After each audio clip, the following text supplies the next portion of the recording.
ఒక కస్టమర్ తన పాపకి పెప్లం బ్లౌజ్ అండ్ రాసి హ్యాండ్స్ వచ్చేలాగా స్టిచ్ చేయమన్నారు. పెప్లం బ్లౌజ్ ఫ్రిల్స్ లేకుండా పెట్టమన్నారు, బట్ డిఫరెంట్ గా ఉండాలి అన్నారు.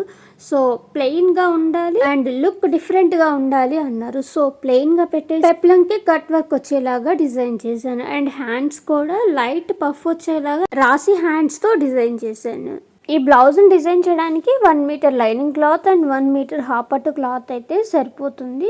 ఫస్ట్ వీళ్ళ బ్లౌజ్ లెంత్ ఎంతైతే ఉందో చెక్ చేసుకుందాం. పైన షోల్డర్ నుంచి క్రింద వరకు వచ్చేసరికి 21 ఇంచెస్. క్రింద వైపున పెప్లం కోసం ఈ 21 ఇంచెస్లో నుంచి 6 ఇంచెస్ సపరేట్గా చేస్తే వచ్చేది 15 ఇంచెస్. అంటే పైన బాడీ పార్ట్ వరకు 15 ఇంచెస్, క్రింద వైపున వచ్చేసరికి 6 ఇంచెస్గా తీసుకున్నాను. ఫస్ట్ ఈ లైనింగ్ క్లాత్ని ఇలా 4 ఫోల్డింగ్స్ లాగా ఫోల్డ్ చేసుకొని ఇప్పుడు మనకు కావాల్సింది ఎంత 15 ఇంచెస్, దానికి ప్లస్ 1 ఇంచ్ ఎక్స్ట్రా ఖర్చు అనేది యాడ్ చేసుకొని 16 ఇంచెస్ హైట్గా ముందు ఒక మార్కింగ్ అనేది చేయాలి. ఇలా రెండు వైపులా చేసిన మార్కింగ్కు స్ట్రైట్గా ఒక లైన్ని డ్రా చేసుకోవాలి. పై వైపున ఉన్న ఎక్స్ట్రా క్లాత్ మొత్తాన్ని కట్ చేసుకొని ఇప్పుడు షోల్డర్ని మార్కింగ్ చేసుకోవాలి. చిన్న పాప కాబట్టి 5 ఇంచెస్ అయితే సరిపోతుంది. షోల్డర్ ఎంతైతే తీసుకున్నామో చంక పొడవును కూడా అంత తీసుకుంటే సరిపోతుంది. 5 ఇంచెస్కి ఒక మార్కింగ్ చేసుకొని ఈ చంక పొడవు క్రింద నుంచి చెస్ట్ లూజ్ మార్కింగ్ చేయాలి. 7.5 ఇంచ్ వచ్చింది. 7.5 ఇంచుకి ఒక మార్కింగ్, అలానే క్రింద వైపున వచ్చేసరికి 7 ఇంచెస్ అనేది లూజ్ వచ్చింది. ఈ రెండింటికి కలిపేసి ఒక లైన్ని డ్రా చేసుకోవాలి. ఎక్స్ట్రా ఖర్చు కోసం 2 ఇంచెస్, అలానే క్రింద వైపున కూడా 2 ఇంచెస్ని పెట్టేసుకొని ఒక లైన్ని డ్రా చేయాలి. తర్వాత ఆర్మ్ స్కేల్తో ఆర్మ్ రౌండ్ని మార్కింగ్ చేసుకొని నెక్ కోసం 2 ఇంచెస్ అండ్ నెక్ హైట్ కోసం వచ్చేసరికి 5 ఇంచెస్ అయితే సరిపోతుంది. అలానే క్రింద వైపున కూడా 2 ఇంచెస్కి తీసుకొని ఒక బాక్స్ లాగా డ్రా చేసుకోవాలి. ఇలా మార్క్ చేసుకున్న దాని ప్రకారం ఫస్ట్ ఆర్మ్ రౌండ్ సైడ్స్ ఈ రెండు కట్ చేసుకుంటే సరిపోతుంది. నెక్ అనేది ఫ్రంట్ అండ్ బ్యాక్ డిఫరెంట్గా ఉంటుంది కాబట్టి సపరేట్గా కట్ చేసుకోవాలి. సో ఫ్రంట్ అండ్ బ్యాక్ని సపరేట్గా చేసుకొని సేమ్ మెజర్మెంట్, షోల్డర్ అనేది ఏం చేంజ్ అవ్వదు కదా, నెక్ మాత్రమే చేంజ్ అవుతుంది. బట్ ఇక్కడ నెక్ మీ రిక్వైర్మెంట్ని బట్టి పెట్టేసుకోండి. ఇక్కడ నేను రౌండ్ నెక్ బ్యాక్ సైడ్కి డ్రా చేశాను, దాని ప్రకారం కట్ చేసేసుకోవాలి. ఇలా బ్యాక్ నెక్ కట్ చేసిన తర్వాత ఫ్రంట్ నెక్ కోసం మీరు ఏ మోడల్ స్టిచ్ చేస్తారనేది మీ ఇష్టం. ఇక్కడ నేను డ్రా చేస్తున్న నెక్ అయితే కంపల్సరీగా బకరం షీట్ పైన కట్ చేసుకొని ఆ తర్వాత మాత్రమే స్టిచ్ చేయాలి. బట్ నేను మర్చిపోయి క్లాత్ పైన డైరెక్ట్గా కట్ చేసేసాను. ఇలా కట్ చేసినప్పుడు కూడా నెక్ బాగానే వస్తుంది, అంత షేప్స్ అనేది పర్ఫెక్ట్గా రావు. అందుకనే బకరం షీట్ పైన కట్ చేసుకొని ఆ తర్వాత నెక్ స్టిచ్ చేయండి. ఇక ఒరిజినల్ మెయిన్ ఫ్యాబ్రిక్ పైన పెట్టేసుకొని ఇక దాని ప్రకారం కట్ చేసుకోవడమే. ఇప్పుడు వచ్చేసి కింద పెప్లం కోసం తీసుకుందాము. దానికోసం ఇది మొత్తం 9 ఇంచెస్ క్రింద వైపున ఉంది. సో ఈ పెప్లంని ఫ్రంట్ అండ్ బ్యాక్ స్టిచ్ చేస్తున్నాం కాబట్టి ఇలా 4 లేయర్స్గా ఫోల్డ్ చేసుకొని 9 ఇంచెస్ ఉండేటట్లుగా, అండ్ లెంత్ వచ్చేసరికి ఇక్కడ 15 ఇంచెస్ దీని పొడవు తీసుకుంటే మిగిలిన 6 ఇంచెస్ అనేది క్రింద వైపు తీసుకోవాలని చెప్పేసి అన్నాం కదా.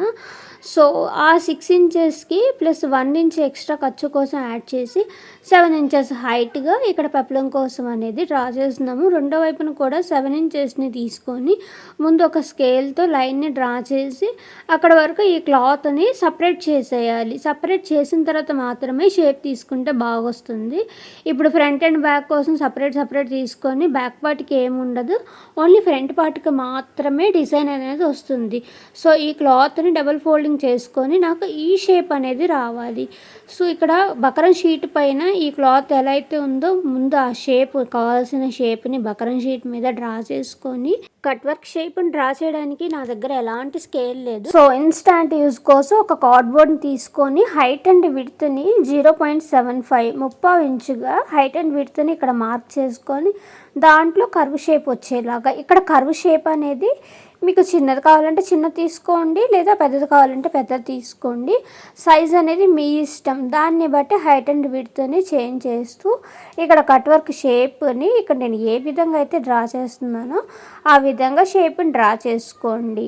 ఇక లోపల వైపున బకరం షీట్ అంతా ఉంటే బాగోదు కాబట్టి ఒక 1.5 ఇంచ్ ఉండేటట్లు ఇలా మార్క్ చేసుకొని ఈ విధంగా లైన్ని డ్రా చేసుకొని షేప్ ఏది పైకి వస్తుంది ఏది అడ్డంగా వస్తుందో ఒక చిన్న మార్కింగ్ యారో మార్కింగ్ పెట్టేసుకొని ఇక్కడ డ్రా చేసినట్లుగా షేప్ అనేది ముందు పర్ఫెక్ట్గా కట్ చేసుకుంటేనే స్టిచ్చింగ్ కూడా బాగా వస్తుంది. ఈ కట్ వర్క్ని ఫ్రంట్లో ఓన్లీ ఒక హాఫ్ పార్ట్ మాత్రమే మనం తీసుకుంది, ఇంకొక పార్ట్ని ఆపోజిట్ డైరెక్షన్లో ఉండేటట్లుగా రెండో పార్ట్ని కూడా తీసుకోవాలి. ఇలాగ రెండు ఒకదానికొకటి ఎదురొస్తాయి.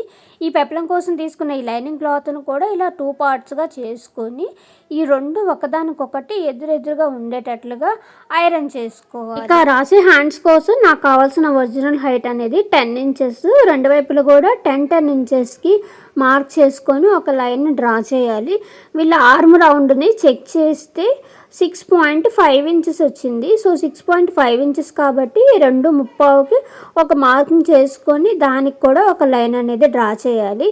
సేమ్ అదే 6.5 ఇంచ్ని డౌన్ చేసిన లైన్ పైన మార్క్ చేసుకొని అండ్ 2 ఇంచెస్ ఖర్చు కోసం పై వైపున 1 ఇంచ్ క్రింద లైన్లో మార్క్ చేసిన ఆర్మ్ రౌండ్ నుంచి ఒక హాఫ్కి మార్కింగ్ చేసుకొని దానికి స్ట్రైట్గా ఒక లైన్ డ్రా చేసుకొని కార్నర్లో 1.5 ఇంచ్ ఉండేటట్లుగా ఒక మార్క్ చేసుకొని కర్వ్ స్కేల్తో ఇక్కడ నేను డ్రా చేస్తున్నట్లుగా ఇలా డ్రా చేస్తే హ్యాండ్ అనేది చాలా పర్ఫెక్ట్గా వస్తుంది. అండ్ లోపల వైపున చంకలోతు కోసం ఈ లైన్ పైన 1/2 ఇంచు, అలానే ఇక్కడ లోపల వైపున 1 ఇంచ్కి మార్క్ చేసుకొని సేమ్ ఇక్కడ నేను కర్వ్ స్కేల్తో డ్రా చేస్తున్నట్లుగా డ్రా చేయండి. లోత్ అనేది చాలా ఈజీగా వచ్చేస్తుంది. ఇప్పుడు పఫ్ కోసం వచ్చేసరికి నాకు 2.5 ఇంచెసే ఉంది, బట్ 3 ఇంచెస్ 4 ఇంచెస్ మన ఇష్టం, ఎంతైనా హైట్ అనేది పెట్టుకోవచ్చు. పై వైపున అడ్డంగా ఒక 2 ఇంచెస్కి మార్కింగ్ చేసుకొని నేను ఇక్కడ డ్రా చేసినట్లుగా ఒక షేప్ హ్యాండ్ షేప్ డ్రా చేయండి. ఇలా డ్రా చేస్తూ ఆల్రెడీ డ్రా చేసిన లైన్లోకి కలపాలి. పఫ్ కోసం ఎంతైతే హైట్ని పెంచేసుకున్నామో అక్కడ ఒక చిన్న మార్కింగ్ చేసుకోండి. ఇక్కడ డ్రా చేసిన దాని ప్రకారం కట్ చేసేసుకోవడం. హ్యాండ్ లూజ్ 4.25 ఇంచ్, ఎక్స్ట్రా ఖర్చు కోసం 2 ఇంచ్ని యాడ్ చేసుకొని క్రింద ఖర్చు లైన్ అండ్ అలానే పై వైపున లైన్ రెండింటిని కలుపుతూ ఒక లైన్ అనేది డ్రా చేయాలి. ఎక్స్ట్రా ఉన్న క్లాత్ని కట్ చేసుకోవాలి. పై వైపున మధ్య అని తెలియడానికి ఒక మార్కింగ్ అండ్ పఫ్ కోసం యాడ్ చేసిన ఎక్స్ట్రా కటింగ్ వరకు ఒక మార్కింగ్ పెట్టేసుకోవాలి. ఇక్కడ లోతు తీయటం కోసం ఇక్కడ ఖర్చు కోసం పెట్టుకున్నది పై వైపున ఒక 1.5 ఇంచ్ పెట్టేసుకొని మధ్యలోకి ఒక 3/4 ఇంచు లేదా ఒక 1/2 ఇంచు ఉండేటట్లుగా డ్రా చేసుకొని దానికి ఇలాగ లోతు అనేది తీసుకొని కట్ చేయాలి. ఇక వీటిని కూడా మెయిన్ ఫ్యాబ్రిక్ మీద కట్ చేసేసుకోవాలి. నెక్స్ట్ నేను నెక్కు వేయటం కోసం ఇట్లా పైపింగ్ అనేది ఇన్విజిబుల్గా ఉండటానికి ఇలా పైపింగ్ని రెడీ చేసి పెట్టుకున్నాను. ఈ విధంగా ఇన్విజిబుల్గా ఉంటుంది. నేను బ్యాక్ సైడ్ ఫస్ట్ రౌండ్ నెక్కి వేస్తున్నాను. ఇక్కడ నేను పైపింగ్ని డబల్ ఫుట్తోనే వేస్తాను. డబల్ ఫుట్తో వేస్తే పైపింగ్ చాలా నీట్గా వస్తుంది సింగిల్ ఫుట్ కన్నా కూడా. ఇలాంటి నార్మల్ మిషన్స్కి సింగిల్ ఫుట్ అనేది సెట్ అవ్వడం కొంచెం కష్టం అవుతుంది కదా. సో డబల్ ఫుట్నే నేను పైపింగ్ సెట్ అయ్యేలాగా నేను సెట్ చేసుకున్నాను. దానికి వీడియో కావాలంటే క్రింద డిస్క్రిప్షన్లో లింక్ ఇస్తాను, ఒకసారి చెక్ చేయండి. ఇలా నెక్ ఫస్ట్ ఓన్లీ లైనింగ్ ఫ్యాబ్రిక్కి మాత్రమే ఇక్కడ పైపింగ్ని యాడ్ చేసుకొని తర్వాత మెయిన్ ఫ్యాబ్రిక్ పైన పెట్టేసుకొని ఈ విధంగా స్టిచ్ చేసుకొని లోపల వైపున ఉన్న ఎక్స్ట్రా క్లాత్ని కట్ చేసుకొని అక్కడక్కడ చిన్న చిన్న కటింగ్స్ ఇవ్వాలి. ఇలా కట్ చేసిన తర్వాత ఇక బ్యాక్ సైడ్కి తిప్పితే చూసారా ఓన్లీ ఇన్విజిబుల్గా కూడా ఉంటుంది, ఓన్లీ పైపింగ్ మాత్రమే బయటకు కనపడుతుంది. సో పైపింగ్ పక్క నుంచి ఒక స్టిచ్ వేసేసుకోవాలి.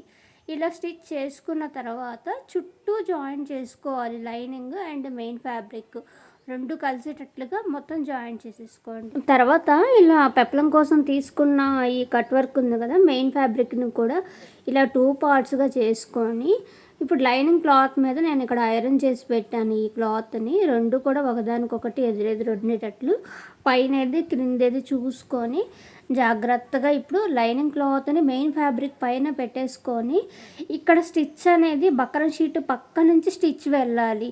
బక్రం షీట్ పైన స్టిచ్ వేయకూడదు. బక్రం షీట్ పక్క నుంచి స్టిచ్ వేస్తేనే షేప్ అనేది పర్ఫెక్ట్గా వస్తుంది. అండ్ ఈ బక్రం షీట్ పక్కన నుంచే స్టిచ్ చేసుకుంటే ఇంకా నీట్గా ఉంటుంది. ఎక్స్ట్రా ఉన్న క్లాత్ మొత్తాన్ని కట్ చేసి మధ్యలో ఈ విధంగా కట్ చేయటం వల్ల ఇంకా నీట్ ఫినిషింగ్ అనేది వస్తుంది. అక్కడక్కడ చిన్న చిన్న కటింగ్స్. ఇప్పుడు మొత్తాన్ని బ్యాక్ సైడ్కి రివర్స్ చేసుకుంటే ఆ కట్ షేప్స్ మనం ఎట్లయితే స్టిచ్ చేసామో అదే షేప్లో వస్తాయి. సో ఇలా రివర్స్ చేసిన తర్వాత దీనిపైన మరలా స్టిచ్ వేసేసుకోండి. సేమ్ యాజ్ ఇట్ ఈజ్ ఈ ఒక్కటి ఎలాగైతే రెడీ చేసుకున్నామో రెండోది కూడా అంతే విధంగా రెడీ చేసుకోవాలి. పై వైపున లైనింగ్ కంటే కూడా మెయిన్ ఫ్యాబ్రిక్ అనేది కొంచెం ఎక్స్ట్రా ఉంది. సో దాన్ని కట్ చేయకుండా ఇలా ఫోల్డ్ చేసి కుట్టాను. ఇలా ఒకదానికొకటి ఎదురెదురుగా ఉండేటట్లు సెట్ చేసుకొని ఇక్కడ ఫ్రంట్ నెక్ నార్మల్గా స్టిచ్ చేసుకొని మనం ఏ షేప్లో అయితే కట్ చేసుకున్నామో సేమ్ అదే షేప్లో వచ్చేటట్లుగా నెక్ని స్టిచ్ చేసుకోవాలి. ఇక్కడ పైపింగ్ అనేది నెక్కి వేయట్లేదు, క్రింద వైపున మాత్రం వేస్తున్నాను. ఇక్కడ ఇన్విజిబుల్గా ఉండడానికి లైనింగ్ పైన ముందుగా ఇక్కడ పైపింగ్ని వేసేసుకొని ఆ తర్వాత దీనిపైన మెయిన్ ఫ్యాబ్రిక్ని కూడా పెట్టేసుకొని మరొక స్టిచ్ అనేది వేయాలి. ఇలా వేయటం వల్ల పైన క్రింద క్లోజ్ అయినట్లు ఉంటుంది, సైడ్స్ మాత్రమే ఓపెన్గా ఉంటుంది. సో ఆ సైడ్స్ లోపల నుంచి క్లాత్ని రివర్స్ చేసుకొని ఇక నెక్ అనేది స్టిచ్చింగ్ చేసుకోవాలి. మనం ఏ షేప్లో అయితే స్టిచ్ చేసుకున్నామో అదే షేప్లో అనేది వస్తుంది. సో జాగ్రత్తగా చెక్ చేసుకుంటూ షేప్స్ అన్నీ కూడా కరెక్ట్గా వచ్చేటట్లు చూసుకుంటూ నెక్ని స్టిచ్ చేసుకోవాలి. అలానే క్రింద వైపున పైపింగ్కి ఇన్విజిబుల్గా స్టిచ్ చేసుకున్నాం కదా, దానిపైన కూడా ఇంకొక స్టిచ్ వేయాలి.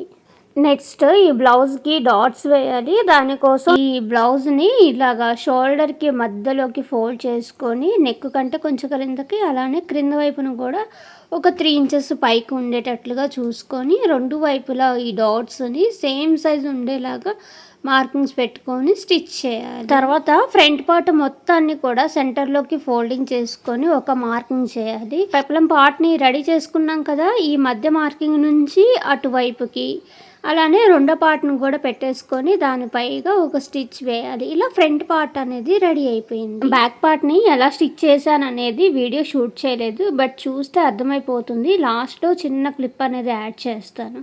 అండ్ బ్యాక్ పార్ట్ ఓపెన్ ఉండేలాగా స్టిచ్ చేశాను, హుక్స్ పట్టి కాజా పట్టి ఉండేలాగా స్టిచ్ చేశాను. ఇక్కడ హ్యాండ్స్కి వచ్చేసి క్రింద వైపున ఇన్విజిబుల్ పైపింగ్ అనేది యాడ్ చేస్తున్నాను. సో ఫస్ట్ లైనింగ్కి పైపింగ్ని యాడ్ చేసుకొని దానిపైన మెయిన్ ఫ్యాబ్రిక్ పెట్టేసుకొని ఒక స్టిచ్ అనేది మరలా స్ట్రైట్గా వేయాలి. ఇలా స్టిచ్ చేసిన తర్వాత ఈ క్లాత్ని లైనింగ్ని బ్యాక్ సైడ్కి రివర్స్ చేసుకొని పై వైపున ఒక స్టిచ్ వేయాలి. ఇప్పుడు మొత్తం చుట్టూ లైనింగ్ మెయిన్ ఫ్యాబ్రిక్ కలిసేటట్లుగా చుట్టూ జాయింట్ చేసుకొని ఎక్స్ట్రా ఉన్న క్లాత్ మొత్తాన్ని కట్ చేయాలి. ఈ స్టిచ్ చేసేటప్పుడు స్టార్టింగ్ నుంచి స్టార్ట్ చేసుకొని ఇక్కడ ఒక మార్కింగ్ అనేది పెట్టుకున్నాం, పఫ్ కోసం ఎంత యాడ్ చేసాము అనేది. సో అక్కడ ఒక మార్కింగ్ పెట్టేసుకొని అక్కడ వరకు రాగానే ఇక్కడ మధ్యలో కూడా ఒక మార్కింగ్, అంటే అది మధ్య అని తెలియడానికి ఇది వచ్చేసరికి షోల్డర్కి రావాలి. అండ్ ఇక్కడ ఉన్న మార్కింగ్ నుంచి పఫ్ అనేది స్టార్ట్ అవుతుంది, స్టార్టింగ్ మార్కింగ్. సో ఇక్కడ నేను పఫ్ పెట్టేటప్పుడు ప్రిల్స్ని అటువైపు ఆపోజిట్ డైరెక్షన్లో ప్రిల్ని నేను ఫోల్డ్ చేస్తూ స్టిచ్ చేస్తున్నాను. ఇక్కడ మధ్యలో చేసుకున్న మార్కింగ్ అనేది షోల్డర్ ప్లేస్కి రాగానే ఇప్పుడు డైరెక్షన్ అనేది చేంజ్ చేస్తున్నాను. అంటే ఆపోజిట్ డైరెక్షన్లో ఉంటే పఫ్ అనేది చాలా బాగా వస్తుంది. సో ఇక్కడ ఒక మార్కింగ్ ఉంది కదా, అంటే పఫ్ కోసం పెట్టుకున్న మార్కింగ్ అక్కడ వరకు రాగానే పఫ్ ఆపేసి నార్మల్గా స్టిచ్చింగ్ చేసేసుకోవడమే. ఇది స్ట్రాంగ్గా ఉండడానికి ఇంకొక స్టిచ్ వేయాలి. చూసారు కదా పఫ్ అనేది ఎంత బాగా వస్తుందో, చాలా బాగుంటుంది పెద్దవాళ్ళకైనా చిన్నవాళ్ళకైనా ఈ రాశి హ్యాండ్ అనేది. సో మీరు ట్రై చేయండి, చాలా చాలా ఎక్సలెంట్గా ఉంటుంది ఈ పఫ్ అనేది. ఎప్పుడైనా బ్లౌజ్ని మీ కిడ్స్కి డిఫరెంట్గా ట్రై చేయాలనుకున్నప్పుడు ఇలా పెప్లంతో కట్ వర్క్ వచ్చేలాగా చేయండి. తనకైతే ఈ బ్లౌజ్ వేసుకున్న తర్వాత చాలా మంచి లుక్ వచ్చింది. అండ్ ఇక్కడ బ్యాక్ పార్ట్ని చూపిస్తున్నాను చూడండి, క్రింద వైపును కూడా పైపింగ్ వేశాను. నార్మల్గా పెప్లం కోసం తీసుకున్న ఆ క్లాత్ కూడా పైపింగ్ వేసి ఇక్కడ ఓపెన్ అనేది ఇంతవరకు ఉండేటట్లు మాత్రమే చూసుకొని స్టిచ్ చేశాను.